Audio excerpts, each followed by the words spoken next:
اعوذ باللہ من الشیطان اللعین الرجیم، بسم اللہ الرحمن الرحیم۔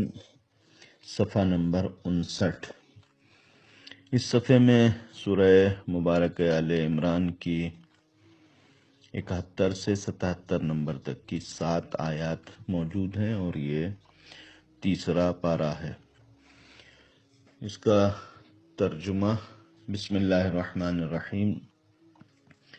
اے اہل کتاب، کیوں حق کو باطل سے مشتبہ کرتے ہو اور جانتے ہوئے حق کی پردہ پوشی کرتے ہو؟ اور اہل کتاب کی ایک جماعت نے اپنے ساتھیوں سے کہا کہ جو کچھ ایمان والوں پر نازل ہوا ہے اس پر صبح کو ایمان لے آؤ اور شام کو انکار کر دو، شاید اس طرح وہ لوگ بھی پلٹ جائیں۔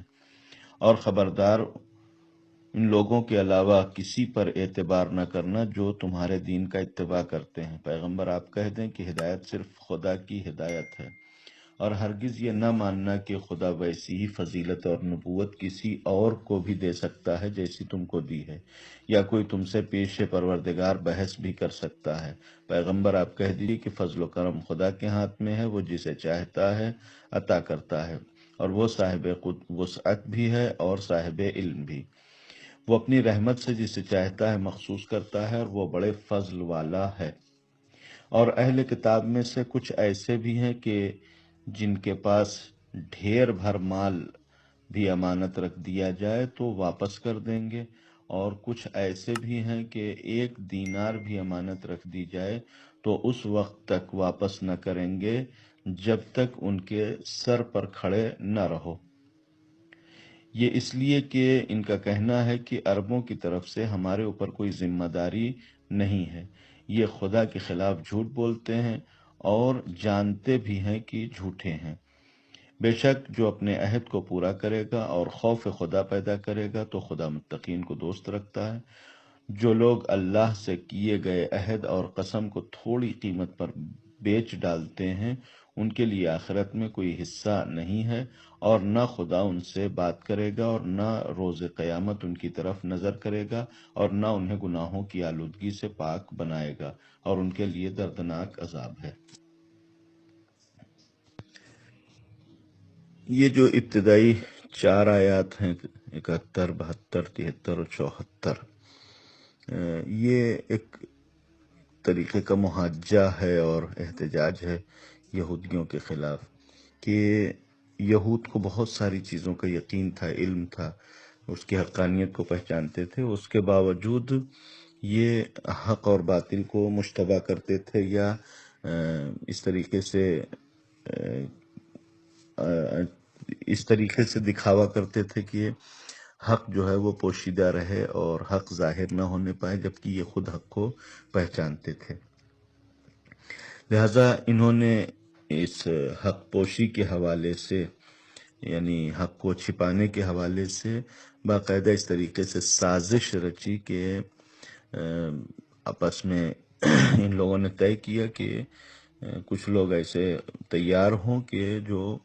احبار میں سے تھے، عالم تھے، یہودیوں کے جانکار لوگ تھے، ان میں سے 12 افراد کو تیار کیا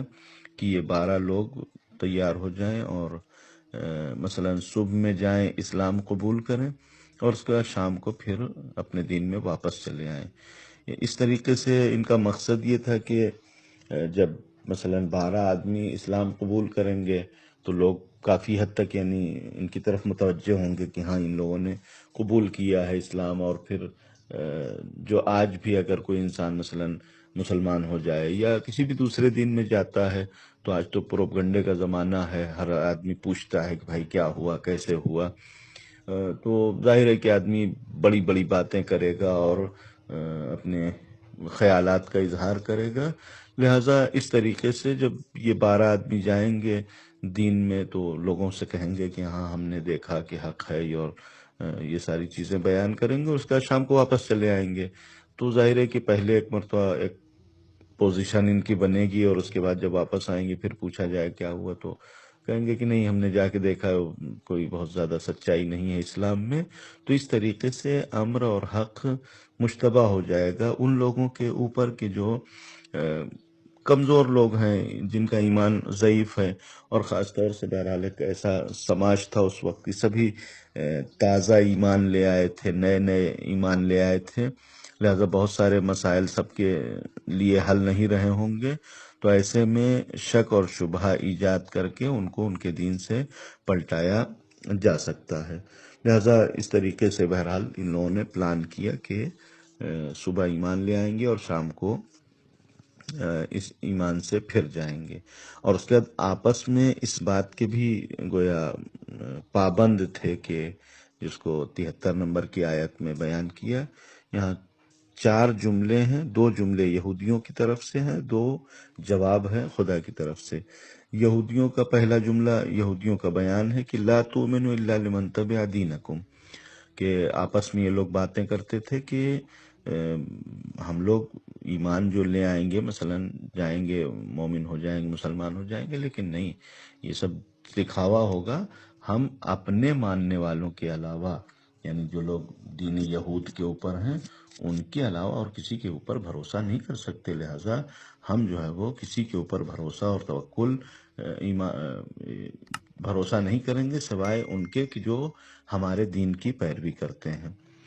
پروردگار عالم کا یہاں جواب یہ ہے کہ قل ان الہدی ھدی اللہ، کہ ہدایت تو اللہ کی ہدایت ہے، یہ تمہارا دین اور ہمارا دین کہاں سے ہو گیا؟ اس کے بعد دوسرا جملہ ان کا یہ ہے کہ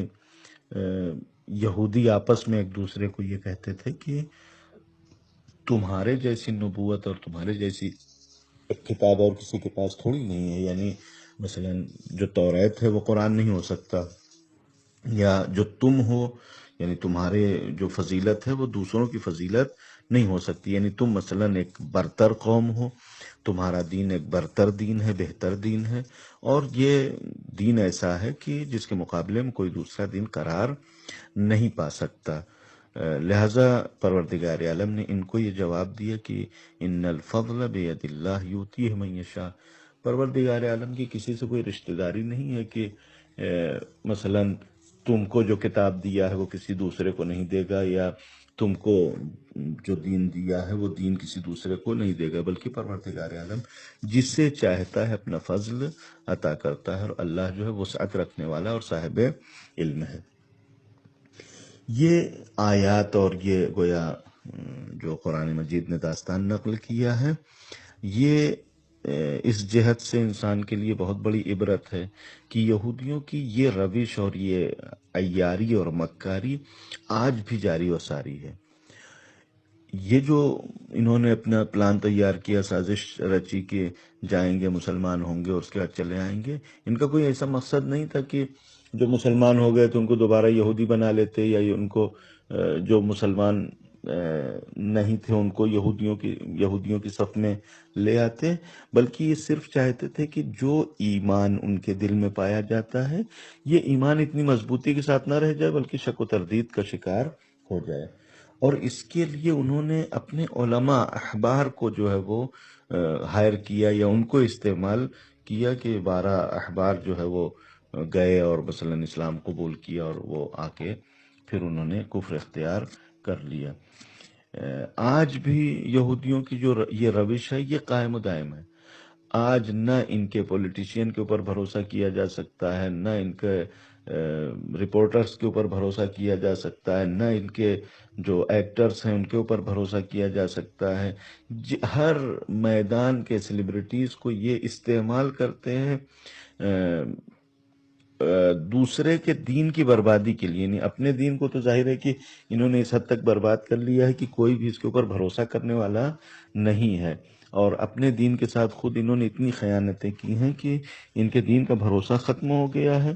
لیکن اب ان کا مقصد یہ ہے کہ جو دوسرے دین کے اندر ایمان اور عقیدہ اور استحکام اور مضبوطی پائی جاتی ہے اس کو یہ متزلزل کر دیں، اس کو یہ جو ہے وہ خراب کر دیں، لہٰذا یہ کام کرتے ہیں کہ ہر قسم کے لوگوں کو استعمال کرتے ہیں، فلمیں بنانا مثلا اس انداز سے کہ جو ایمان کو ڈیمیج کر سکے، جو انسان کے عقیدے کو سست کر سکے، اور ان تمام چیزوں کو خاص طور سے مسلمانوں کے درمیان وہ ترویج کرتے ہیں، نافذ کرتے ہیں۔ اب وہ چاہے تعلیمی اداروں سے تعلق رکھنے والے لوگ ہوں یا فرہنگی اور کلچرل ادارے سے تعلق رکھنے والے لوگ ہوں، ہر قسم کے لوگ ان سب چیزوں میں انوالو ہیں، اور وہ دوسرے یعنی خاص طور سے، البتہ دوسرے دین نہیں بلکہ خاص طور سے مسلمانوں کے ایمان اور دین اور ایمان کو سست کرنے کے لیے یہ تبلیغات کرتے رہتے ہیں۔ اس کے بعد یہاں سے پھر بہرحال داستان یہودیوں ہی کی ہے۔ 75 نمبر کی آیت سے ایک اور گویا داستان کی طرف اشارہ ہے، اور ایک یہودیوں کی خصلت کی طرف اشارہ ہے کہ بعض یہودی ایسے ہیں کہ جو اگر ان کے پاس ایک قنطار امانت رکھی جائے، قنطار بعض لوگ اس کی مقدار یہ بیان کرتے ہیں کہ ایک گائے کی کھال کے اندر جتنا سونا آ جائے اس کو قنطار کہتے ہیں۔ لہٰذا اگر اتنا بھی سونا رکھا جائے ان کے پاس امانت کے طور پر تو وہ جو ہے وہ واپس کر دیتے ہیں، یعنی امانت دار ہیں، اچھے ہیں، لہٰذا واپس کر دیتے ہیں۔ لیکن بعض اتنے خسیس اور بد ایمان اور بد گویا عہد ہیں کہ اگر ایک دینار بھی ان کے پاس رکھا جائے تو یہ واپس کرنے والے نہیں ہیں۔ کہ یہ آیت گویا ایک داستان کی طرف اشارہ کرتی ہے، لیکن داستان سے زیادہ بہرحال یہ ایک خصلت کو بیان کیا یہاں کہ کسی آدمی نے، کسی مسلمان نے عبداللہ بن سلام کے پاس 1200 اوقیہ سونا رکھا تھا۔ ایک اوقیہ 34 گرام کا ہوتا ہے، لہذا تقریباً مثلاً 1200 اوقیہ میں 4.5 کلو سونا رہا ہوگا کہ جو ان کے پاس رکھا، اور انہوں نے جو بھی موعد مقرر ہوا تھا، جو بھی وقت تھا، اس وقت پر انہوں نے وہ امانت واپس کر دی۔ لیکن ایک شخص جو یہودی تھا منحاس نامی، اس کے پاس 1 دینار ایک قریشی نے رکھا تھا، ایک مسلمان نے رکھا تھا، اور اس نے وہ واپس نہیں کیا۔ یہ واپس کیوں نہیں کیا؟ ایک تو گویا خیانت، اور دوسرے اس خیانت کو اپنے دین کے کھاتے میں لکھنا یا خدا کے اوپر ڈالنا، کہ ان کا ایسا ماننا تھا کہ ہم لوگ ایک برتر قوم ہیں، ہم لوگ یہودی برتر لوگ ہیں، لہٰذا دوسروں کو ہمارے اوپر کوئی حق نہیں، یعنی دوسرے کا اگر ہم مار کے کھا جائیں اور اس کا ہڑپ کر لیں تو ان کو کوئی حق حاصل نہیں کہ وہ ہم سے مطالبہ کریں۔ کہ قرآن اس کا جواب دیتا ہے کہ یقولون علی اللہ الکذب، کہ یہ اللہ کے اوپر بہتان باندھتے ہیں۔ کس نے ان کو حق دیا ہے کہ یہ جو ہے دوسرے کا ہڑپ کر کے کھا جائیں اور ان سے کوئی مطالبہ نہیں کیا جا سکتا؟ اس کے بعد قرآن کہتا ہے کہ البتہ جو لوگ اپنے عہد کے پابند ہیں، پروردگار جو لوگ خوف خدا رکھتے ہیں دل میں، پروردگار عالم ان سے محبت کرتا ہے یا ان کو دوست رکھتا ہے۔ یہاں پر قرآن کی اس حق بیانی کو بھی مد نظر رکھنا چاہیے کہ صرف اس بنیاد پر کہ یہود ایک بہرحال مکار قوم ہے، ایک عیار قوم ہے کہ جن کے بہت ساری بری خصلتوں کا یہاں ذکر کیا ہے، قرآن نے اس حق بیانی کو یعنی قرآن نے اس حق کو بھی مد نظر رکھا کہ ساری برائیاں پائی جاتی ہیں، تو ایسا نہیں کہ ہر ایک کے اندر یہ ساری برائیاں ہیں، بلکہ ہیں ایسے کچھ لوگ کہ جو امانت کی رعایت کرتے ہیں، کہ جیسے مثلاً عبداللہ ابن سلام کی جس نے امانت کی رعایت کی، تو قرآن نے ذکر کیا کہ ہیں ایسے لوگ کہ جو امانت کی رعایت کرتے ہیں، اور گویا لاکھوں کروڑوں کی بھی امانت ہو ان کے پاس تو وہ واپس کر دیتے ہیں۔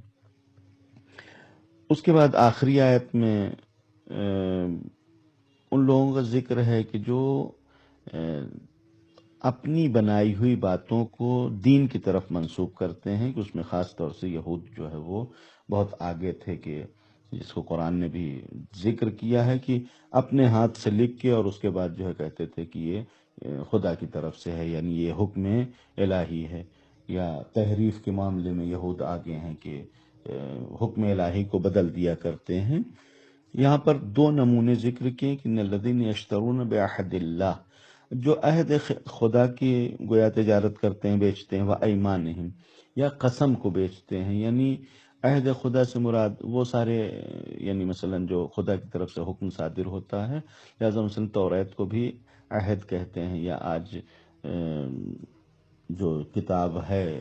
یہود اور نصارہ کی، اس کو عہد قدیم اور عہد جدید، عہد قدیم توریت کو کہتے ہیں اور انجیل کو عہد جدید کہتے ہیں۔ کہ یہ جو عہد ہے یعنی خدا کی طرف سے جو حکم ہے، اس کو یہ اپنی طرف سے یعنی بنا کے یا لکھ کے لوگوں کے سامنے پیش کرتے تھے اور اس کے بعد کہتے تھے کہ یہ خدا کا حکم ہے۔ قسم کے حوالے سے قرآن نے جو ذکر کیا ہے، بعض مفسرین نے داستان نقل کی ہے کہ اشعث بن قیس اس نے کسی زمین کے اوپر قبضہ کیا تھا، اور اس کے بعد پھر جب اس مالک نے اپنا دعویٰ پیش کیا اور پیغمبر کے سامنے یہ مسئلہ آیا، یہ مقدمہ پیش کیا گیا، اور پیغمبر نے اشعث بن قیس کو بلایا اور پوچھا کہ زمین کس کی ہے، تو اس نے قسم کھایا کہ زمین ہماری ہے۔ اور اس کے بعد یہ آیت نازل ہوئی، اور جب پیغمبر نے بیان کیا اس آیت کو تو اشعث بن قیس نے پھر حق کا اعتراف کر لیا کہ نہیں، زمین ہماری نہیں ہے بلکہ ہم نے جھوٹی قسم کھائی تھی۔ اور دوسرے بعض یہودیوں کے حوالے سے ہے کہ وہ اپنے ہاتھ سے لکھ کر اور اس کو خدا کی طرف نسبت دیتے تھے کہ یہ مثلا توریت کا لکھا ہوا یا توریت کی آیتیں ہیں، کہ ان دونوں کے جو سزا بیان کی ہے قرآن نے، اولئک لا خلاق لہم فی الآخرہ، آخرت میں ان کی گویا بری حالت ہوگی اور ان کو کچھ بھی حاصل ہونے والا نہیں ہے۔ آخرت میں لا یکلمہم اللہ، اللہ ان سے گفتگو بھی نہیں کرے گا، بات بھی نہیں کرے، ولا ینظر الیہم یوم القیامہ، اور قیامت کے دن پروردگار عالم ان کے اوپر نظر رحمت بھی نہیں کرے گا، ولا یزکیہم، اور نہ ان کو ان کے برے اعمال سے پاکیزہ کرے گا، ولہم عذاب علیم، اور ان کے لیے شدید عذاب ہے۔ لہذا عہد خدا کو بیچنا یا عہد خدا کی تحریف کرنا یہ سب سے برا کام ہے اور اس کے لیے سخت عذاب ہے۔ اسی طریقے سے دنیا کے چھوٹے موٹے فائدے کے لیے قسم کھانا، جھوٹی قسم خاص طور سے، اس کا عذاب بہت سخت ہے آخرت میں۔ والسلام علیکم ورحمۃ اللہ وبرکاتہ۔